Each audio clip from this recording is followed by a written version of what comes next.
नमस्कार, अन्नपूर्णा रेसिपीमध्ये तुम्हा सगळ्यांचं स्वागत।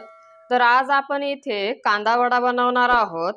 तर त्यासाठी इथे मी 1 कप मैदा चाळून घेतलेला आहे। तर मैदा आपण लागेल तसा वापरणार आहोत। 2 मोठ्या आकाराचे कांदे उभे असे कट करून घेतलेले आहे। बारीक चिरलेली कोथिंबीर घेतलेली आहे। 4 हिरव्या मिरच्या बारीक असे कट करून घेतले। 7 ते 8 कढीपत्त्याचे पानं, 1/4 कप घट्टसर अशी दही घेतलेली आहे। एका बाउलमध्ये कट केलेला कांदा काढून घ्यायचा आहे। आता यामध्ये 2 चमचे तांदळाचं पीठ टाकायचं आहे। 7 ते 8 कढीपत्त्याचे पानं, बारीक चिरलेली हिरवी मिरची टाकायची आहे। अर्धा चमचा जिरे टाकायचा आहे। बारीक चिरलेली कोथिंबीर टाकायची आहे। 1/4 कप दही टाकायची आहे।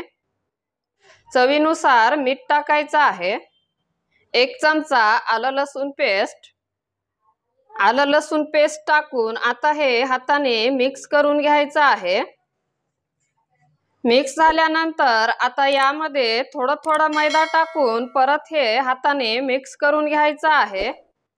तर या ठिकाणी तुम्ही गव्हाचं पीठ किंवा बेसन पण वापरू शकता।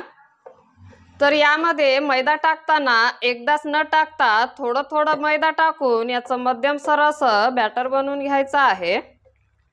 तर हे मिक्स करत असताना यात पाणी न टाकता बसेल तेवढा मैदा टाकून मिक्स करून घ्यायचं आहे। तर इथे मी थोडं मैदा टाकून हे मिक्स करून घेतलेला आहे।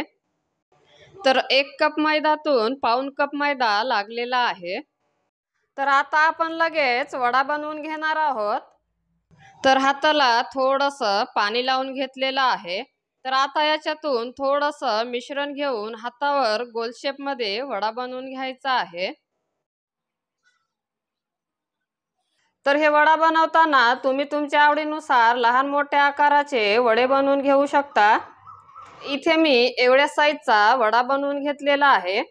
आता यावर मध्यभागी बोटाने होल पाडून घ्यायचा आहे। तर इथे मी वडा तळण्यासाठी तेल गरम करून घेतलेला आहे। आता यामध्ये हलक्या हाताने वडा सोडायचा आहे।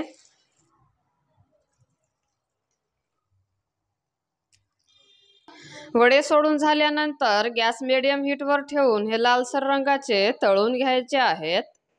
तर इथे तुम्ही बघू शकता वडे एका बाजूने छान असे तळल्या गेलेले आहेत।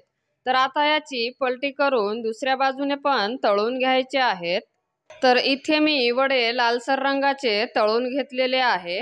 तर आता यातलं तेल नितळून एका डिशमध्ये काढून घेऊ। तर इथे मी सगळे वडे बनवून तळून घेतलेले आहे। तर वडे तुम्ही बघू शकता खूप छान झालेले आहे। तर याला तुम्ही टोमॅटो सॉस, पुदिन्याची चटणी किंवा आवडत्या चटणी सोबत खाऊ शकता। व्हिडिओ आवडला असेल तर व्हिडिओला लाईक करा। अशाच अजून नवनवीन रेसिपी बघण्यासाठी आपल्या चॅनलला सबस्क्राइब करा। धन्यवाद।